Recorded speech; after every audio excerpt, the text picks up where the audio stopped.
이 판문점 JS를 통해 귀순하다 총상을 입은 북한 병사의 상태가 위중한 것 같습니다. B형 간염과 폐혈증, 폐렴 증세까지 보이고 있다고 하는데요. 네, 이진한 동아일보 의학전문기자 연결해서 자세한 내용 들어보겠습니다. 이 기자 나와 계시죠? 네, 나와 있습니다. 네네, 귀순 병사의 현재 상황 정말 많이 위독한 겁니까? 네, 맞습니다. B형 간염과 폐혈증, 폐렴증의 증세를 보이고 있고요. 전반적으로 상태가 좋지 못한 상황입니다. 현재 환자는 수면제로 잠을 재우고 있고요. 인공호흡기에 의존해서 숨을 쉬고 있습니다. 그러함에도 불구하고요. 나이가 젊어서 환자는 아직 잘 버티고 있는 상황이다라고 보시면 되겠습니다. 네. 자, 인공호흡으로 버티고 있다. 젊으니까 꼭 좀 회복했으면 좋겠고요. 이 B형 간염이라고 지금 얘기하셨는데 이 북한에 만연한 대표적인 질환으로 알려졌죠. 주로 이제 후진국에서 많이 발생한다고 들었는데 실제 그렇습니까? 네, 쉽게 말하면 20년, 30년 전 한국 상황과 비슷한 것이라고 보시면 되겠습니다. 북한은 현재 한국과는 달리 신생아 때부터 B형 간염 예방 접종이 충분히 이루어지지 않고 있어서 B형 간염 유병률이 10에서 12% 정도인데요. 반면 현재 한국은 남녀 합쳐도 3% 미만입니다. 다행히 B형 간염은 먹는 치료제가 나와 있어서요. 한두 달 정도 복용하면 대개는 회복되는 것으로 알려져 있습니다. 네, 귀순 병사 당시에 그 출혈량이 상당해서 그 혈액을 16리터나 투여했다면서요. 그게 뭐 사람 몸속 전체 혈액의 한 3-4배 정도라고 하는데 이게 네. 도리어서 폐혈증이나 폐렴 같은 원인이 될 수 있다고 하는데 정말 사실입니까? 폐혈증은 아마 복부 총상으로 인해서 장이 파열되면서 이로 인해서 오염된 것으로 보면 되겠고요. 네. 수혈의 경우 기순 병사가 병원에 도착했을 때 다량의 출혈이 있었습니다. 이미 쇼크에 온 상태라서 많은 수혈이 불가피했는데요. 아무래도 남의 피를 수혈받는 것이라 면역 반응이라든지 특히 폐 부종이라든지 폐염증 등이 잘 생길 수 있는 상황이었습니다. 예. 이 폐혈증이 정말 심각하다고 하는데 이 폐혈증이 얼마 전에 그 가수 최시원 씨 그 개에 물려서 갑자기 사망한 한일관 대표도 아마 사망 원인이 폐혈증이었죠. 네, 맞습니다. 그 폐혈증은요, 세균에 감염돼서 바이럴이라든지 빠른 맥박, 호흡수 증가 등의 전신에 걸쳐서 염증 반응이 나타나는 상태입니다. 폐혈증이 악화돼서 쇼크가 일어나면 치사율이 30%까지 치솟습니다. 최근 가수 최시원 씨의 개에 물려서 갑자기 사망한 사건, 한일관 대표 김모 씨죠. 그 사망 원인도 폐혈증이었던 것이죠. 예.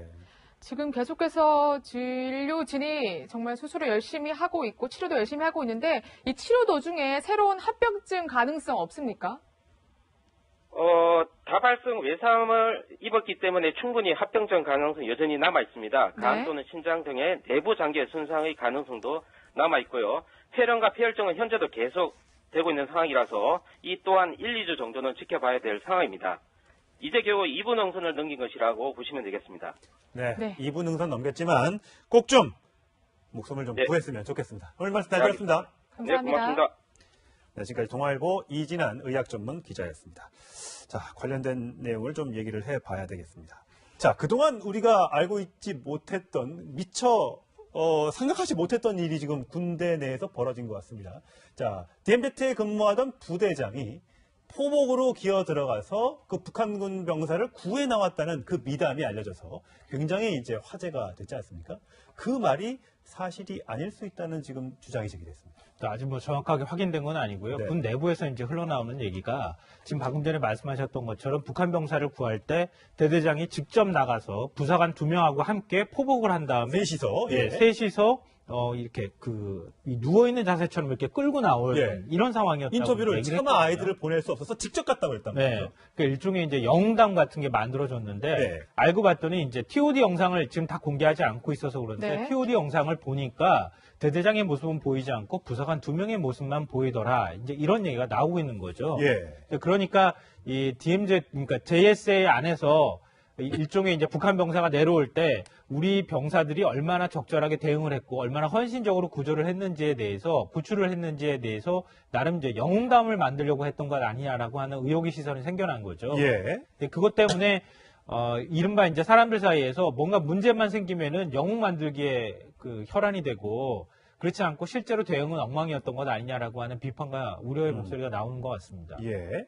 이게 사실 권영환 대대장인데, 그러니까 그 TOD라는 장비가 열 감시 장비입니다. 이제 멀리서도 볼 수 있는 장면인데 그 안에 이제 부사관 2명만 기어가는 모습이 보이고 대대장의 모습이 없었기 때문에 거기 현장에는 있었을 뿐 실제 기어 들어간 건 아니지 않느냐 이제 이런 의혹이 제기되고 있는데 자 과거에 서욱 합참 작전 본부장이 관련된 얘기를 한 적이 있습니다. 한번 들어보시겠습니다. 아군의 병력의 엄호하에 한측 대대장 등 간부 3명이 포복으로 접근하여 귀순자를 안전지역, 즉 자유의 집 측후방으로 끌어낸 다음에 캠프 보니파스로 구송을 하게 됩니다. 네. 이 합참 본부장조차도 간부 3명이 들어갔다 이렇게 얘기를 했거든요. 그리고 또 이 그 대대장도 아예 인터뷰에서 차마 부하들을 내가 보낼 수 없었습니다. 이렇게까지 얘기를 했어요. 거의 이게 사실이라면 군 전체가 거짓말을 한 게 아닌가 이런 생각이 드는데요. 네, 일단은 어떤 목적에서 군대에서 이런 미담 스토리를 만들었는지가 궁금하다라는 생각이 드는데요. 사실은 이렇게까지 해야 되느냐라는 의문이 있었던 것으로 보입니다. 많은 분들이 지휘관들이 몸을 사리거나 이런 경우가 있었기 때문에 이 대대장 같은 경우에는 본인이 직접 사선을 넘나드는 사실은 북한과 관련돼서 총이 오고 가는 어떤 그런 상황 속에서 포복으로 갔다라는 것 때문에 국민들이 굉장히 감동을 했던 부분인데 이것이 지금 사실이라고 밝혀지지 않았던 그런 상황이 나오고 있는 거고요. 지금 국방부에서 TOD 영상, 열 영상 그 카메라를 보게 되면 2명만 포복을 했던 것으로 보이고 대대장은 실제 포복을 하지 않았다라고 지금 이렇게 이야기가 나오고 있는데 또 이 부분에 대한 국방부의 해명을 또 들어보게 되면 대대장이 그 현장 근처에서 엄호를 하고 있었기 때문에 포복만 하지 않았을 뿐이고 현장에 있었다라고 하면서 또다시 또 응급한 어떤 그런 해명을 하고 있는 것으로 보이는데 어떠한 문제든지 국방부에서 소명이나 이런 부분에 있어서 솔직하게 진실하게 국민들에게 대답을 하는 게 중요하다라고 생각이 됩니다. 그리고 또 아울러 한 번 더 이야기를 더 드리면 사실은 대대장은 이 당시에 현장을 지휘하는 상황 실장과 같은 작전을 총지휘하는 역할을 하기 때문에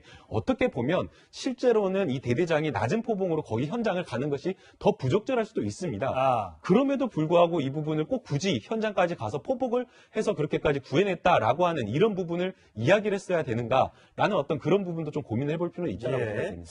권영한 대대장이 지난 7월이죠. 지난 여름에 송영무 국방부 장관을 만나서 관련된 얘기, 최근에 이 판문점 분위기가 동향이 심상치 않다라고 보고를 한 적이 있습니다. 그 목소리 저희가 준비했습니다.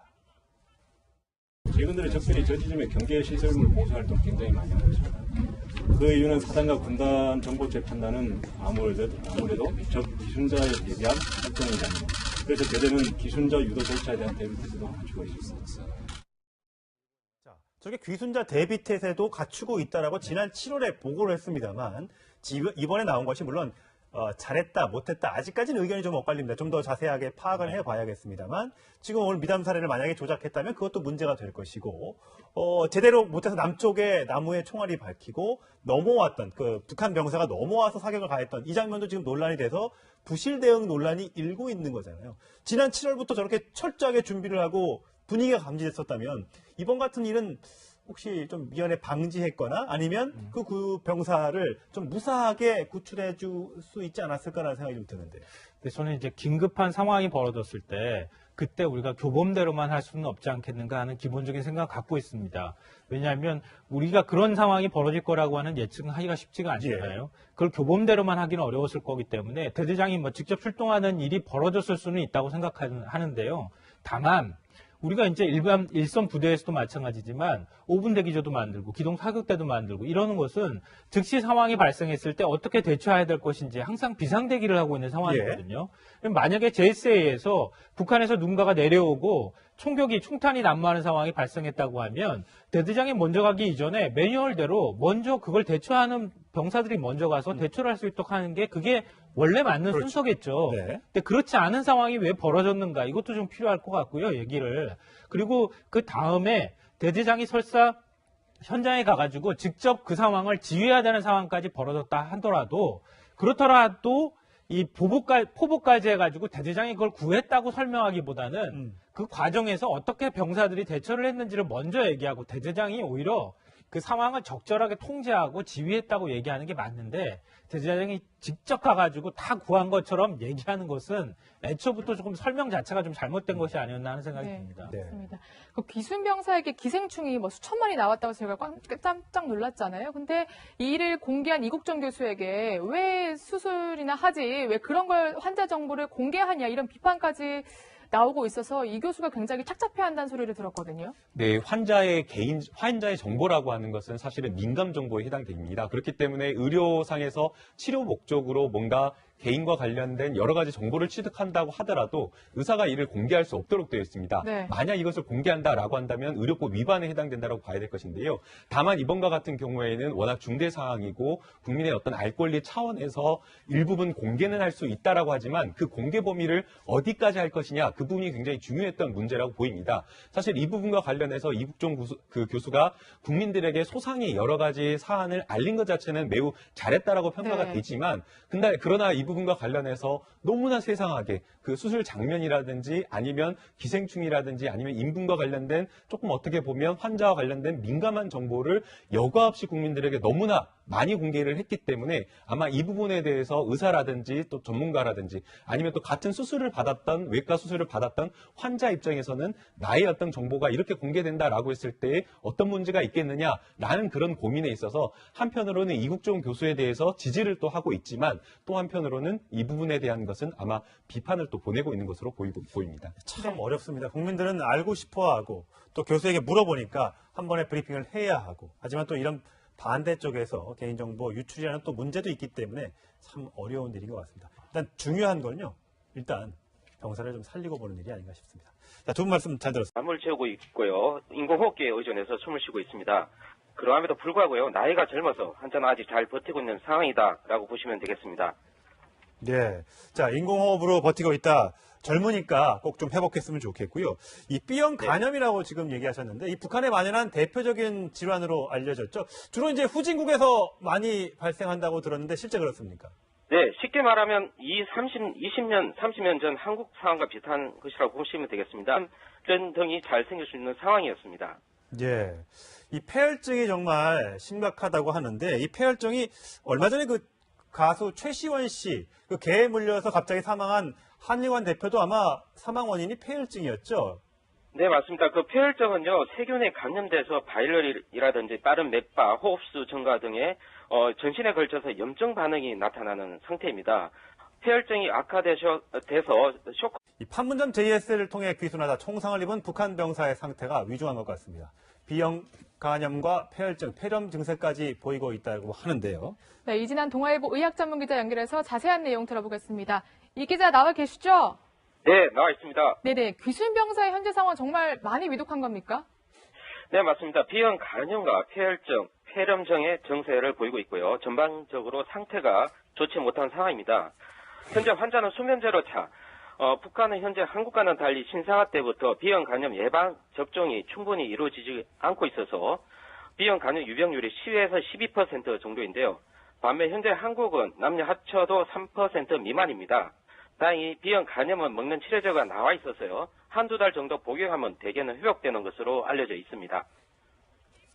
네, 귀순병사 당시에 그 출혈량이 상당해서 그 혈액을 16리터나 투여했다면서요. 그게 뭐 사람 몸속 전체 혈액의 한 3-4배 정도라고 하는데 이게 네. 돌이어서 폐혈증이나 폐렴 같은 원인이 될 수 있다고 하는데 정말 사실입니까? 폐혈증은 아마 복부 총상으로 인해서 장이 파열되면서 이로 인해서 오염된 것으로 보면 되겠고요. 네. 수혈의 경우 기순병사가 병원에 도착했을 때 다량의 출혈이 있었습니다. 이미 쇼크에 온 상태라서 많은 수혈이 불가피했는데요. 아무래도 남의 피를 수혈받는 것이라 면역 반응이라든지 특히 폐 부종이라든지 폐